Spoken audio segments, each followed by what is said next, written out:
How I turned a pay cut into a $200,000 payout. The hum of the suitcase zipper closing was the sweetest sound Alara had heard all week. 2 full weeks. 14 glorious days of white sand, turquoise water, and 0 emails. Her flight to the Maldives was in less than 10 hours. Her out-of-office message was on. Her projects were documented for the junior tech who would be covering, and her mind was already halfway to the overwater bungalow she'd booked 6 months ago, a final check of her apartment. Windows closed, plants watered, trash out. Perfect. Her phone buzzed on the kitchen counter. A single email notification lit up the screen. It was from her boss, Mark. The subject line was deceptively simple. Your role moving forward. Curiosity, not concern, made her tap it open. Mark was probably just sending a last-minute, "Have a great trip" message disguised with a corporate subject line. He was like that, unnecessarily formal, a man who wore a tie on a video call. But the words that filled the screen were not well wishes. They were a clinical, brutal dismissal. "Alara," the email began, "following our recent discussions about compensation and a review of departmental needs, we have decided to restructure the IT infrastructure team. Your current position as senior systems architect is being eliminated. We value your contributions, and as such, we are offering you the alternative role of IT support specialist, effective immediately. This new role comes with a revised compensation package that reflects its responsibilities. Your new salary will be $65,000.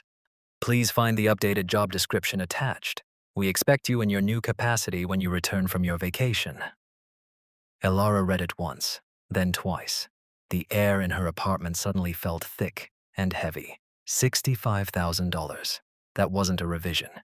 It was a 35% pay cut. Senior systems architect to IT support specialist. She had built their entire cloud infrastructure from the ground up. She had designed the security protocols that had passed 3 independent audits with flying colors. She was the one they called at 3 in the morning when a server failed or a database corrupted. And her reward for asking for a raise, for asking to be paid the industry standard for her skills and contributions, was a public and humiliating demotion. The discussions about compensation he mentioned had been a single meeting 2 weeks ago. She had presented a detailed report showing her projects had saved the company an estimated $400,000 in the last year alone. She had shown salary data for her role in their city. She asked for a 20% raise. Mark had smiled, nodded, and said, "Let me see what I can do." This was what he did. He had waited until 5:30 p.m. on the Friday before her 2-week vacation to send this. He knew she wouldn't see it until she was gone, or worse, see it and be powerless to do anything. He wanted to ruin her vacation. He wanted her to spend the next 14 days stewing in this insult, feeling helpless. He wanted her to come back broken and compliant, ready to take whatever scraps he threw her way. Anger, cold and pure, surged through her. It wasn't the hot, screaming kind of anger. It was the quiet, methodical anger of an architect seeing their beautiful, complex design being dismantled by an idiot with a sledgehammer. She looked from her phone to her work laptop, still open on the dining table. It was logged in. Her admin account, the one with God-level access to every single system in the company, was active. The account Mark assumed she would never dare to use for anything other than her job. She walked over to the laptop, her vacation forgotten. Her fingers hovered over the keyboard. Mark had made a critical error. He had demoted the one person who held all the keys to his kingdom. He thought he was punishing her. He had no idea he had just handed her a weapon and 2 full weeks to use it. The Maldives could wait. Her new vacation project had just begun. Her destination was no longer a tropical paradise. It was a digital fortress of her own making. And she was about to lock the gates. Monday morning didn't find Alara on a beach. It found her in a quiet, minimalist Airbnb 100 miles out of the city, the kind with blazing, fast fiber optic internet and a view of a serene lake. It was her new command center, a fresh pot of coffee brewed on the counter as she sat at a simple wooden desk, her work laptop humming beside her personal one. The first phase of her plan was about to commence. She wasn't going to smash things. Demolition was messy and, more importantly, illegal. She wasn't destroying company property, she was securing it. She was performing the most aggressive, unauthorized security audit in the company's history.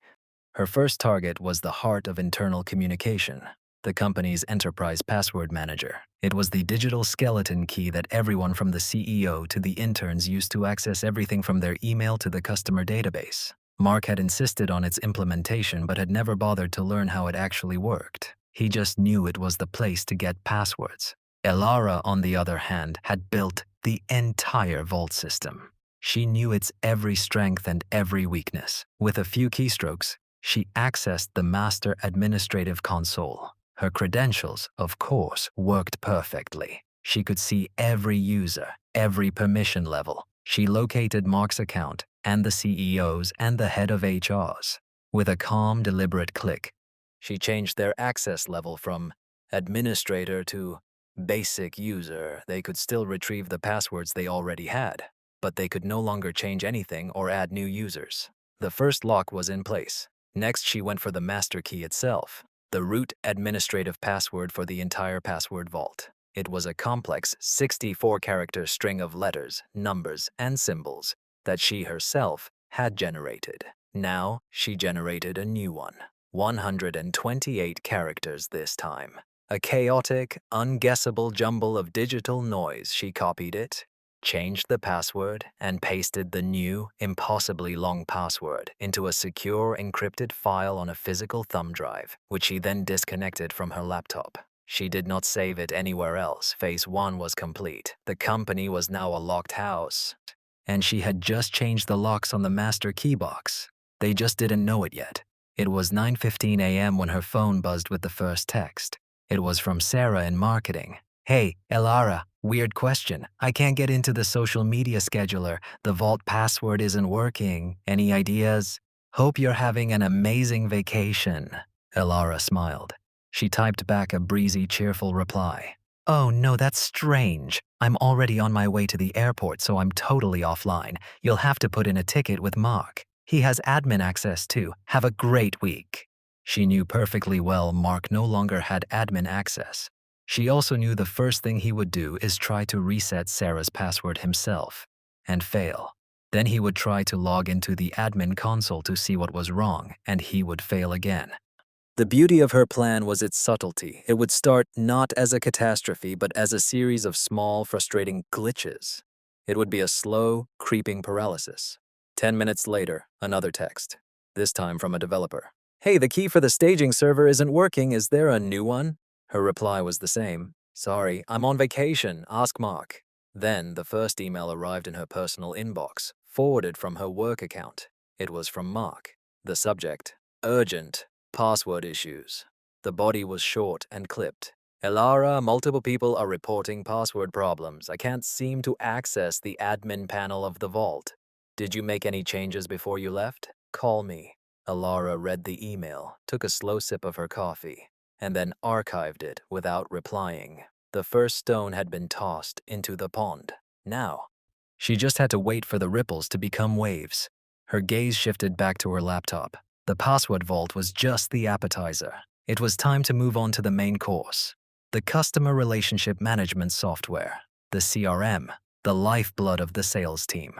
By Tuesday, the ripples had turned into a tsunami. Elara's plan was unfolding exactly as she'd designed it.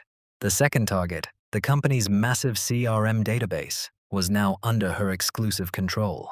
Late Monday night, after the West Coast sales team had logged off, she had accessed the backend through her architect-level credentials. She didn't alter a single piece of customer data. She simply changed the primary admin password, logged out all other administrative sessions, and updated the two-factor authentication to a new authenticator app on a burner phone she had bought specifically for this purpose. The result was immediate and catastrophic for the business. The entire sales team, hundreds of people across 3 continents, logged in Tuesday morning to find they couldn't access their leads, update their pipelines, or log their calls. Their primary tool, the system that tracked every dollar of potential revenue, was a brick wall. The panic started with a few confused messages in a company-wide chat, a channel she could still silently observe. Is anyone else having trouble with Salesforce? Then the messages grew more frantic. I have a demo in 10 minutes, and I can't pull the client's file. Is the whole system down? Mark, she knew, would be in a full-blown meltdown. He would have spent all of Monday afternoon failing to get into the password manager. Now, on Tuesday, the company's revenue engine had seized. His phone calls to her started at 8:01 a.m. She let the first one go to voicemail. The message he left was strained, trying to sound authoritative but failing miserably. Elara, it's Mark. The CRM is down. I know you're on vacation, but this is an absolute emergency. I need you to call me back the second you get this. She ignored it. An hour later, he called again. This time, his voice was tight with panic. Elara, I'm not kidding. The entire sales team is dead in the water. I don't know what you did, but you need to fix this. Call me, now. She spent her morning working on the next phase, the company's financial software, payroll, invoicing, accounts receivable. With the same surgical precision, she reset the administrative credentials and funneled authentication through her secure burner phone. She wasn't stopping payments or deleting invoices. She was simply making it impossible for anyone in management to approve, change, or even view the financial operations of the company. By lunchtime, her phone was vibrating non-stop. It was a symphony of chaos. Mark was calling every 15 minutes. Then came calls from numbers she didn't recognize. Panicked VPs, confused directors. She let them all go to voicemail, a growing collection of increasingly desperate pleas. The real prize landed in her personal email around 2 p.m. It was from the CEO, Richard Sterling. She had only spoken to him a handful of times. The subject was emergency situation. Please call immediately. Elara, the email read. Mark tells me we are facing a complete systems outage and that he is unable to reach you. I understand you are on vacation, but this is a critical company-threatening situation. We will, of course, compensate you for any time you spend assisting us. Please call my cell phone directly at your earliest possible convenience. This was the escalation she was waiting for. It was no longer Mark's problem. It was a C-suite crisis. They were beginning to understand that their million-dollar-a-year business was entirely dependent on the one person they had just insulted and demoted. But they still didn't grasp the full picture. They thought it was an outage, a technical problem she could fix. They didn't realize it was a lockdown, a deliberate and calculated action. She ignored the CEO's email and turned her attention to the final, critical piece of the puzzle. The cloud infrastructure itself, all their data, all their applications, all their servers were hosted on Amazon Web Services. She had designed the whole environment. She had the root keys. And most importantly, she controlled the backups. With a few commands, she initiated a new snapshot of every critical system, a perfect point-in-time copy of all their data. Then she moved those snapshots to a new isolated storage tier and encrypted the entire thing with a key that existed only on the thumb drive in her pocket. It was the checkmate move. She hadn't deleted their data. She hadn't damaged it. She had simply put it in a digital vault, and she was the only one with the combination. Now, even if they managed to call in a team of expensive consultants, they would have nothing to restore. They were completely, utterly locked out. Her work for the day was done. She poured herself a glass of wine, sat on the porch overlooking the lake, and finally, for the first time, returned one of Mark's calls. He answered on the first ring, his voice a frantic mess. Elara, thank God! Where have you been? Everything is down. The CRM, the financials, everything. She took a slow sip of wine. That's strange, she said, her voice calm and even. I'm on vacation, Mark. As per my demotion email, I'm just an IT support specialist now. This sounds like an issue for a senior systems architect. Oh, wait. You eliminated the position. The silence on the other end of the line was deafening, and in that silence, Elara knew he finally understood. This wasn't a glitch. This was a reckoning. The silence on the phone stretched for a full 10 seconds. Elara could almost hear the gears grinding in Mark's head as denial gave way to a horrifying understanding. What did you do? he finally whispered, his voice stripped of all its earlier arrogance. I secured the company's digital assets, Elara replied, her tone as cool and flat as the surface of the lake in front of her. Given my sudden and unexpected change in role, I felt it was my duty to ensure all systems were protected from unauthorized access until a proper transition could be arranged. As the new IT support specialist, my job is to solve help desk tickets, not manage enterprise-level infrastructure. You've created a security vulnerability by removing the only person qualified to manage these systems. I've simply contained it. This is blackmail, he sputtered. You can't do this. I'll have you fired. I'll have you arrested. Fired from what, Mark? The support specialist job you just gave me? And arrested for what? I haven't damaged, deleted, or stolen a single byte of data.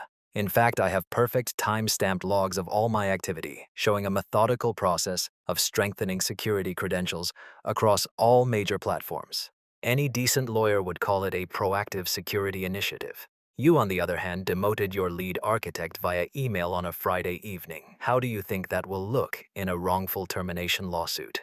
Another silence. He had nothing. He was a manager who managed people. She was an architect who built worlds. He was out of his depth, and he knew it. Put Richard on the phone, she said. It was not a request. There was a muffled sound of the phone being passed. A moment later, the CEO's voice, deep and strained, came on the line. Elara, this is Richard Sterling. I think we have a serious misunderstanding here. No, Richard. I think for the first time, we have a perfect understanding, she said. For 3 years, I have been the backbone of your company's technology. I have worked weekends. I have taken calls at 3 a.m. And I have saved this company hundreds of thousands of dollars in return for my loyalty and my request for fair market compensation. Your subordinate, Mark, chose to insult me with a demotion and a massive pay cut. You are now experiencing the operational cost of that decision. What do you want? Richard asked, the pretense gone from his voice. It was now just business. I want a conversation, Elara said, but not with you and not with Mark. I will be retaining legal counsel. When I have done so, they will reach out to your company's legal department to discuss the terms of a professional services agreement for the transition of all administrative credentials and a separate severance package for my wrongful dismissal. Wrongful dismissal? We offered you another position. A demotion of that magnitude is called constructive dismissal, Richard. Your lawyers will explain it to you. Have them expect a call. Until then, I would strongly advise against any attempts to brute force your way back into the systems. You might cause irreparable damage. With that, she hung up the phone. The next 48 hours were a masterclass in corporate panic. Elara hired a sharp, aggressive employment lawyer who specialized in tech industry disputes. As predicted, the company's first move was to try and break her locks. They hired a high-priced IT security consulting firm. Elara watched their attempts from her remote observation post. She saw their probes on the firewalls, their failed login attempts on the admin portals. They were good, but they were trying to pick a lock on a door that had been welded shut. Without the master keys she held, they were wasting time and, more importantly, the company's money. By Friday morning, exactly 1 week after her demotion, the company's lawyers called hers. The consultants had failed. They had told the CEO it could take weeks, even months, to regain access, with a high risk of data loss. The company was bleeding money. Sales were at zero. They couldn't issue invoices. They couldn't even run payroll for the next pay period. They were paralyzed. The first offer came through the lawyers, her old job back. A 50% raise on her original salary and a formal apology from Mark. Her lawyer relayed the offer to her. Elara laughed. No, she said. There is no going back. Mark showed me who they are, and I believe them. We are not negotiating my employment. We are negotiating my exit. Send them our terms. Elara's lawyer, a woman named Ms. Chen, was a shark in a tailored suit. She had listened to Alara's entire story without blinking, a small appreciative smile playing on her lips. When Alara finished, Ms. Chen had just one question. What do you want the number to be? Now she was on the phone, conveying Alara's counter-offer to the company's legal team. It was short, brutal, and non-negotiable. First, a severance payment of $200,000 tax-free to be wired within 24 hours of signing the agreement. This was not just for lost wages or emotional distress. It was, as Ms. Chen put it, a consulting fee for the architectural knowledge required to safely hand back the kingdom. Second, the immediate termination of Mark. His actions had created the liability, and Alara would not sign any agreement that left him in a position of power. His departure was a non-negotiable term. Third, a formal written letter of recommendation signed by the CEO, Richard Sterling, praising her skills in system architecture, security, and project management. This letter would be pre-written by Alara's team and would be signed without alteration. Fourth, a mutual non-disparagement and non-disclosure agreement. They couldn't talk about her, and she wouldn't talk about them. It was a clean break. The company's lawyers balked. They called the sum exorbitant, and the demand for Mark's termination unprofessional. Ms. Chen simply replied, "The daily cost of your operational paralysis is far more exorbitant. As for unprofessionalism, I believe that ship sailed with a demotion email sent at 5:30 p.m. on a Friday. This is our offer. It is valid for 24 hours. After that, the price goes up." Alara spent the next day in a state of calm anticipation. She took a walk by the lake. She read a book. She refused to let their desperation dictate her peace. She knew her leverage was absolute. The company was on a countdown clock. Every hour that passed, their losses mounted. They couldn't bill their clients. They couldn't pay their vendors. They couldn't manage their workforce. The $200,000 she was asking for was starting to look like a bargain compared to the millions they were losing. The call came with 3 hours left on the 24-hour deadline. The company agreed to all terms. The paperwork was drawn up and sent via a secure e-courier. Alara signed it, her lawyer signed it, and the CEO signed it. A few hours later, a notification popped up from her bank. A wire transfer for $200,000 had been deposited into her account. A separate email contained a PDF. It was a termination letter for Mark, effective immediately. Attached to that was another PDF, a glowing letter of recommendation signed by Richard Sterling. It was done. The money was real. The victory was real. The final step was the handover, as per the agreement. This was to be conducted over a secure, recorded video conference. On the other end were two people, the company's terrified, sweat-drenched new interim head of IT and a neutral third-party technical consultant hired to witness the transfer. Richard and the lawyers were listening in, but not on camera. Alara, calm and professional, shared her screen. "Okay," she began, her voice even. "Let's begin with the password vault. The new master administrative credential is as follows." She slowly read out the 128-character password from her notes. The new IT head's hands trembled as he typed it. A green access granted message appeared on his screen. There was a collective audible sigh of relief from the other side. One by one, system by system, she handed over the keys, the CRM, the financial software, the communication platforms. For each one, she provided the new, hyper-secure password and guided them on how to reset the two-factor authentication from her burner phone to their new one. Finally, she came to the last and most important part, the cloud backups.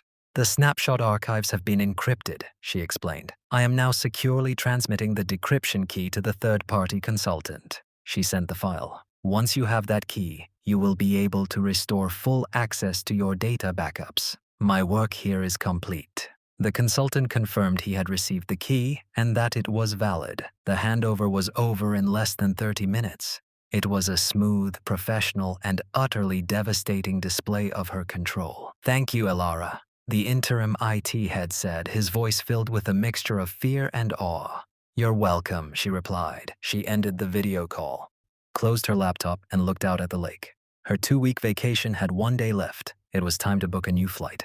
Not to the Maldives, not yet. First, she was going somewhere to celebrate, to decompress, and to plan her next venture. She wasn't just an unemployed tech specialist. She was the founder of her own future, capitalized by a $200,000 investment from a company that learned the hard way. Never, ever underestimate the person who built the house. The feeling was not one of pure elation, but of profound, grounding clarity. The $200,000 sitting in her bank account wasn't just money. It was proof. It was the numerical value of her worth, a value her former company had refused to acknowledge until she forced them to. As she packed her bags to leave the lakeside Airbnb, she felt a chapter of her life closing, not with a whimper but with a resounding, definitive bang. Her first act as a free woman was not to go on a spending spree. It was to take the letter of recommendation signed by Richard Sterling, frame it, and hang it on the wall of her new home office. It was a trophy, a reminder of the battle she had won not with brute force, but with intelligence, precision, and an unshakable belief in her own value. The next few weeks were a blur of productive activity. She took a real vacation this time, a week in a quiet coastal town with her phone turned off for most of the day. She let the ocean air wash away the stress and the anger, leaving behind only the lessons learned. She had seen a fatal flaw in the corporate structure, a complete and utter disconnect between the people who hold the true operational power, the builders, the architects, the maintainers, and the managers who hold the titles. They had seen her as a cog in the machine, never realizing she was the one who had the machine's master blueprints in her head. This realization became the foundation of her new business. She used a small portion of her settlement to incorporate. She called her new venture Fortress Consulting. Its mission was simple: to provide companies with what her own former employer so desperately lacked: truly secure, intelligently designed, and thoroughly documented IT infrastructure. But she added a unique twist to her business model. A major part of her service was key person dependency auditing.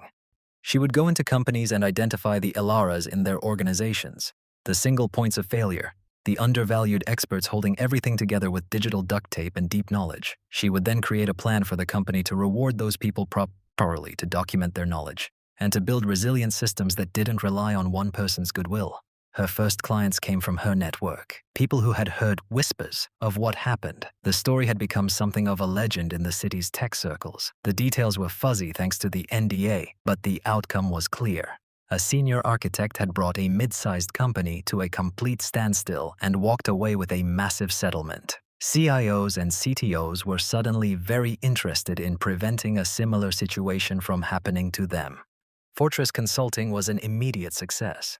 Ilara found that her story, which she could only allude to vaguely, was her most powerful marketing tool. She was credible because she had lived the consequences of poor tech management from both sides. She was the gamekeeper turned poacher, turned gamekeeper again, and she knew all the secrets. She hired her first employee within 6 months, a brilliant junior developer from her old company, who had quit a month after Ilara's departure, citing a toxic management culture.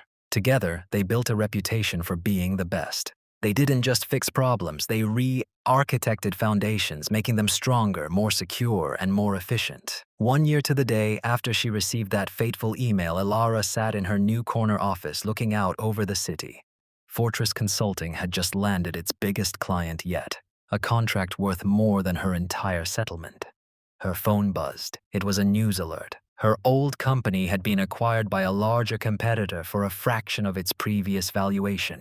The article cited significant operational disruptions and loss of key technical talent as contributing factors to its decline. She felt a brief, fleeting moment of satisfaction, but it passed quickly. She was no longer looking in the rearview mirror. She had learned the most important lesson of her career. Your real value isn't what they agree to pay you, it's the cost of them living without you. She had sent them the invoice, and they had paid it in full. And that's how a single demotion email became a $200,000 lesson in corporate respect. If you enjoyed this story and want to see more tales of corporate justice, make sure you hit that like button and subscribe to the channel.